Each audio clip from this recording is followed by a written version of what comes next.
Hi guys, कैसे हो आप सब। तो आज मैं आपके लिए एक इंटरेस्टिंग वीडियो लेके आई हूँ जिसका टॉपिक है ट्रेड यूनियनिज्म। इसका ये एचआर का टॉपिक है जो कि बहुत इंटरेस्टिंग है और आपके प्रैक्टिकल लाइफ से भी थोड़ा जुड़ा हुआ है। ठीक है, तो आज हम यहाँ से शुरू करते हैं। Meaning and definition and objectives of trade unions क्या है। ठीक है, तो सबसे पहले हम स्टार्ट करने से पहले हम उसका मीनिंग पढ़ेंगे कि ट्रेड यूनियन होता क्या है। To represent their goals and interest in a better manner the employee can join an organisation which is called trade union. जब जो एम्प्लॉयज हैं एक कॉमन गोल के लिए या फिर इंटरेस्ट के लिए अपना एक ग्रुप बनाते हैं या फिर ज्वाइन करते हैं, an organisation is called trade union. ठीक है, for this the employee pay an annual fee and in response to it their interests are powerfully represented। जिससे कि जो एम्प्लॉयज है एक एनुअल फी चार्ज करते हैं, एक साल की छोटी सी फीस चार्ज करते हैं। ठीक है, इन रिस्पॉन्स टू जो कि एक इंटरेस्ट पावरफुली अपने रिप्रेजेंट करते हैं कि हमारे इंटरेस्ट क्या है मैनेजमेंट को। ठीक है, this is more effective in more than negotiating for such rights with the employer on individual basis. जब एक जैसे जो एम्प्लॉय है वो एक नेगोशिएट करता है अपने राइट्स के लिए, ठीक है, with the employer on the individual basis, like मतलब कि फेस टू फेस आप कह लो कि मतलब जैसे वन ऑन वन जैसे होता है तो उसे कहते हैं individual basis. Trade unions are formed when worker join together, एक कॉमन बेनिफिट के लिए। जब हमारी कोई नीड नहीं फुलफिल हो रही है, जैसे कि वो वेजेस हो गए, वर्किंग कंडीशंस होगी, वर्किंग आवर्स हो गए, तो हमें कुछ नहीं अच्छा लग रहा तो हम एक ट्रेड यूनियन बनाते हैं जिससे कि हम एक इकट्ठे होके एक कॉमन गोल की तरफ हम नेगोशिएट करते हैं उस चीज के लिए। ठीक है, these are also known as organisation of workers against the management. जब वर्कर्स अगेंस्ट होती है मैनेजमेंट के लिए किसी अपने राइट्स या इंटरेस्ट के लिए, such union help and support the workers a lot. तो जो ये यूनियंस होती है वो सपोर्ट करती है वर्कर्स को बहुत ज्यादा, क्योंकि वो एक पर्टिकुलर जैसे जो ट्रेड यूनियंस होती है वो वेलफेयर के लिए, वर्कर्स के ही वेलफेयर के लिए अपने राइट्स को आगे रखती है मैनेजमेंट के। ठीक है, the work of all workers is affected by the working age, education, family, social background, psychological factor, skills, culture, attitude towards work of other। ये जो सारा कुछ है ये वर्कर को ड्यूरिंग द वर्क अफेक्ट करता है। ठीक है, worker always strive for the improvement in the terms and condition of their job. Obvious की बात है, अगर जैसे आप कहीं पे जॉब कर रहे हो, आप कुछ ना कुछ इम्प्रूवमेंट चाहते हो कि मेरी सैलरी बढ़ जाए या फिर हमें बोनस मिले या फिर हमें मेरी वर्किंग कंडीशंस अच्छी हो मेरे जॉब की। तो ये सारी टर्म्स एंड कंडीशन होती हैं जो एक वर्कर अपनी जॉब में देखता है। That is why they start negotiating with the top management of the company and express their grievances।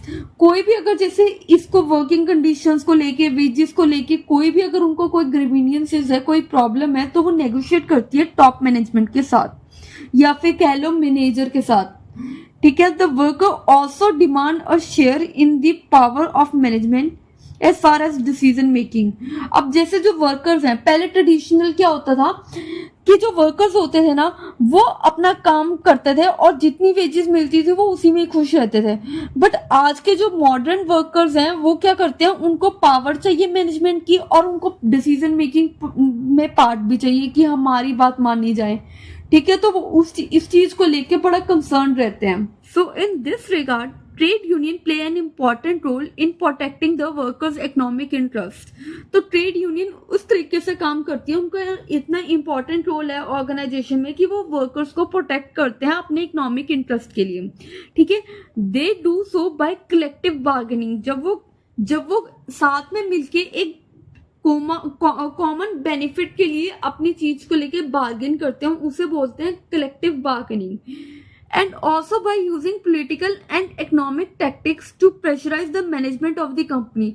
वो कुछ ऐसे टैक्टिक्स फॉलो करते हैं ट्रेड यूनियन की जो मैनेजमेंट है वो प्रेशराइज होके उनकी बात पे ध्यान करें, ठीक है। Trade union believe that they are a part of the organisation as it is a sub system that help to fulfil the interest of certain groups that is worker. जो ट्रेड यूनियंस है वो एक सब system है वैसे तो organisation का, but वो बिलीव करते हैं कि हम पार्टी है ऑर्गेनाइजेशन का।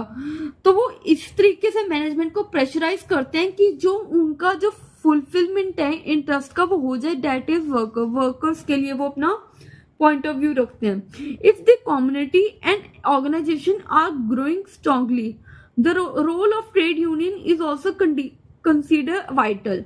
जब कम्युनिटी और ऑर्गेनाइजेशन बढ़ेंगे तो ट्रेड यूनियन भी उतनी ही वाइटल रोल प्ले करेगी उसमें, ठीक है। There are various type of trade unions. अभी हम ये ना एक अलग से टॉपिक है टाइप्स ऑफ ट्रेड यूनियन का, जिसमें हम पढ़ेंगे टाइप्स ऑफ ट्रेड यूनियन क्या होता है। और वो पेपर पॉइंट ऑफ व्यू से, मैं वैसे टॉपिक ही वही करवाती हूँ जो पेपर पॉइंट ऑफ व्यू से इंपॉर्टेंट है। मैं वो टॉपिक करवाती नहीं हूँ, मैं फालतू टॉपिक नहीं करवाती, व्हाट इज द कैरेक्टरिस्टिक्स ये वो, ये बस जो पेपर में लॉन्ग क्वेश्चन में आते हैं मैं आपको 2 मार्क्स वाले भी बता दूंगी। मैं एक वीडियो लेके आऊंगी जिसमें मैं आपको 2 मार्क्स वाले भी बताऊंगी कौन कौन से इंपॉर्टेंट हैं, ठीक है। तो इसका एक अलग से टॉपिक है जब हम करेंगे नेक्स्ट वीडियो में।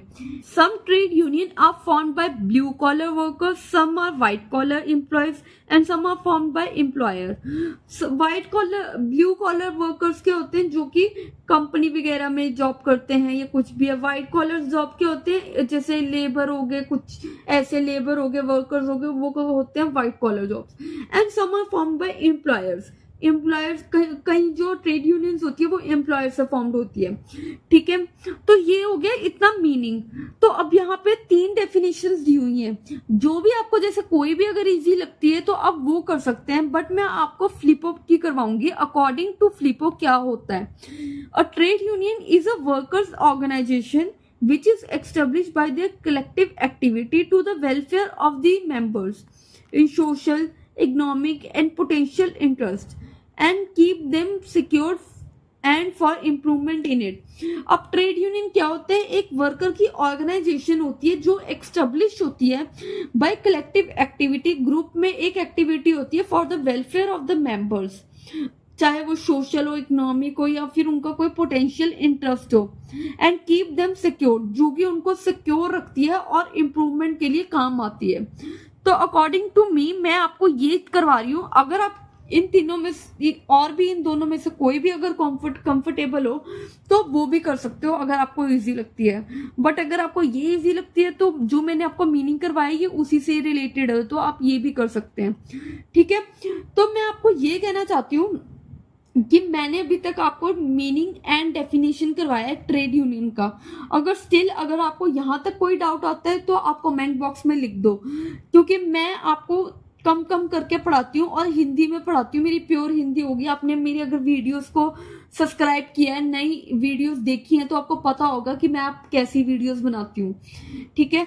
अगर कोई मुश्किल होता है तो फिर मैं उसके लिए मतलब कि जैसे कोई मुश्किल टॉपिक होता है जैसे थ्योरीज वगैरह, तो मैं वो अपने खुद से नोट्स लेके आती हूँ, खुद से नोट्स प्रोवाइड करती हूँ आपको मेरी स्क्रीन पे, ठीक है।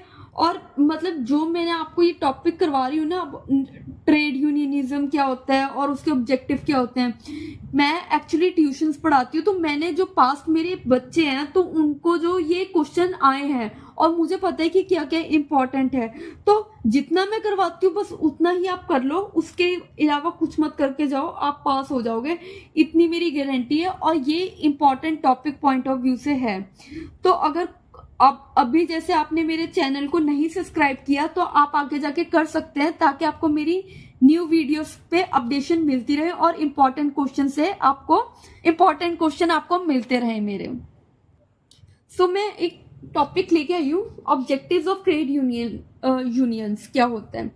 तो एक जैसे ये एक टॉपिक है, ये आपको ऐसा आएगा what is trade union, objectives of trade union. तो आप जैसे चार्ट बना के आप ये पॉइंट्स लिख सकते हैं। आइए स्टार्ट करते हैं फर्स्ट पॉइंट से। To provide income security, trade union किसके ऊपर काम करती है? एक एम्प्लॉयज की जो इनकम सिक्योरिटी है उसके ऊपर, जैसे कि collective actions for getting their work done which is generally related to improvement of wages of the employee as well as better working condition. वो इस चीज के लिए काम करते हैं ताकि एम्प्लॉय की जो एम्प्लॉयज हैं उनकी जो वेजेस है वो इम्प्रूव हो सके और एक बेटर वर्किंग कंडीशन हो सके। It can be said that trade union make effort to improve the economic aspect of the employees life. जो भी एम्प्लॉय की लाइफ में वेजेस के रिलेटेड, ठीक है, कोई भी वर्किंग कंडीशन है उसके रिलेटेड, तो इकोनॉमिक एस्पेक्ट पे वो फोकस करता है। तो फर्स्ट पॉइंट है to provide income security. Second point आता है जॉब सिक्योरिटी। ट्रेड यूनियन क्या करता है, वो एक एम्प्लॉय की जॉब सिक्योरिटी के लिए भी काम करता है। The main objective of the trade union is to protect the jobs of the employee. कैसे वो करेगा वो आगे पढ़ते हैं। Trade union come to help employee whenever employee job is likely to terminated by the management through punishment like disable कर दिया, discharge, lay off, retrenchment, या फिर अगर जैसे आप रिटायर हो गए तब आपकी जॉब सिक्योर नहीं होती, आपको टेम्परेरी बेसिस पे निकाल दिया गया तो वो भी एक तरह से निकालना हो गया, ठीक है, जॉब सिक्योर नहीं है। रिटेंचमेंट क्या हो गया, जब आप परमानेंटली आपको निकाल दिया जाता है ऑर्गेनाइजेशन से तो वो भी उसमें जॉब सिक्योरिटी में कंसीडर होगा, ठीक है, कि आपकी जो जॉब है अब आपको कोई दूसरी जॉब लेनी पड़ेगी तो वो भी सिक्योर नहीं है। तो दीज पनिशमेंट के कारण जो एक एम्प्लॉय है उसके मन में ये रहता है कि मेरी जॉब सिक्योर नहीं है, जो कि ट्रेड यूनियन है वो रेसिस्ट करती है such movement of the management in order to protect the employee job. तो वो एक ऐसा स्टेप लेती है, ऐसा मतलब कि जो ट्रेड यूनियन है वो ऐसा मूव लेती है जो मैनेजमेंट है वो प्रोटेक्ट करता है एम्प्लॉय की जॉब को। Hence, it can be said that trade union are a means of protection for the employee. वो एक एम्प्लॉय की प्रोटेक्शन के लिए काम करता है which prevent them from irrational and harsh policy and procedures, जिससे कि जो मैनेजमेंट है वो हार्श पॉलिसी या प्रोसीजर नहीं बनाती है एम्प्लॉयज के लिए, ठीक है, जिससे कि उनकी जॉब है वो सिक्योर रहती है। तो सेकंड पॉइंट है जॉब सिक्योरिटी। थर्ड पॉइंट हम कर रहे हैं to preserve and develop physical security. Physical security क्या होता है कि जैसे कि जो एम्प्लॉयज है इन टर्म्स ऑफ हेल्थ के मामले में वो कैसे मतलब कि कोप अप करते हैं, upkeep of the health and safety of the employees. Physical मतलब कि फिजिकल बॉडी, मतलब कैसे वो अपने डेवलप और सिक्योर करेंगे।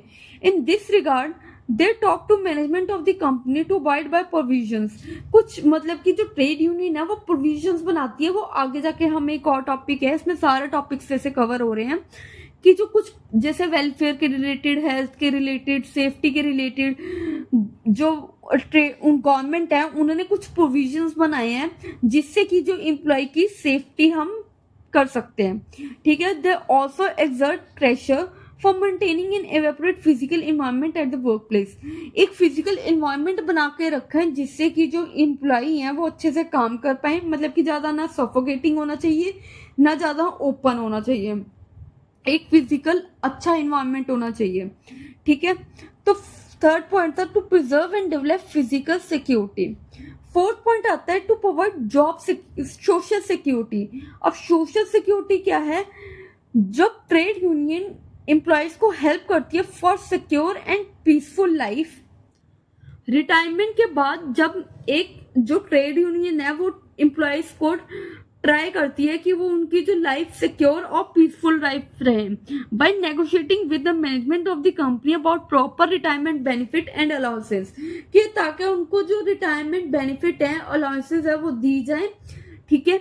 इन short that management contribute to an appropriate share to the statutory funds on a regular basis. Also उनको एक एवेपोरेट स्टैट्यूटरी फंड्स देने चाहिए रेगुलर बेसिस पे, छोटे छोटे फंड्स देने चाहिए ताकि उनकी जो लाइफ सिक्योर और पीसफुल हो। These fund help employee in protecting their future welfare, जिससे कि उनका जो फ्यूचर है वो सिक्योर हो जाता है, ठीक है। तो ये होता है सोशल सिक्योरिटी। फिफ्थ आता है इमोशनल सिक्योरिटी। जब भी हम कंपनी में या ऑर्गेनाइजेशन में काम करते हैं तो हमें इमोशनली स्टेबल होना चाहिए। ये नहीं कि अगर कोई काम है तो हम उसमें ज्यादा ही इमोशनल हो गए, सर कुछ मैनेजर ने डांट दिया तो हम रोने लग गए। तो हमें इमोशनली बहुत स्टेबल होना पड़ता है। तो इसके लिए एक ट्रेड यूनियन ने क्या किया, इम्प्रूव और better relationship of the employees and employee with each other. वो कैसे सॉल्व किया कि अच्छा रिलेशन रहे एम्प्लॉय और एम्प्लॉय के बीच में। They negotiate a lot on regular basis with the management of a company and resolve workplace grievances of the employee by using power means, and they also create colloidal relationship between superior and subordinate.